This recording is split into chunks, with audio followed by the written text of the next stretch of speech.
Hello বন্ধুরা, সকলকে জুম্মা মুবারক। আর নতুন বছরের অনেক অনেক শুভেচ্ছা ও ভালোবাসা। আর আমি এখন চলে এসেছি আমাদের মসজিদে জুম্মা পড়তে।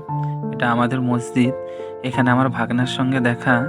আর মসজিদের পাশেই রয়েছে বিদ্যাধর মাজার শরীফ। মাজার শরীফটা খুবই সুন্দর। আর মাজার শরীফের নাম হলো সানি লুৎফে দরবার। আর এটা মাজার শরীফের ভেতরের অংশ। এখানে আমার এই যে জাহিদ দাদা দাঁড়িয়ে রয়েছে। আর এটা হলো মাজার শরীফের ভেতর। আর খুব সুন্দর কারুকার্য রয়েছে, দেখুন মাজার শরীফে খুব সুন্দর লাগে দেখতে। বছরে দুবার এখানে উরুস হয়।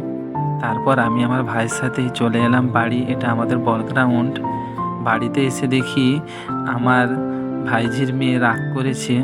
তারপর এই যে আমার ভাগনা, একে সিন্নি দিলাম। আর এটা আমার একটা ভাইঝি, একেও সিন্নি দিলাম। ভিডিওটা কেমন হয়েছে অবশ্যই কমেন্টে জানাবেন। ধন্যবাদ বন্ধুরা।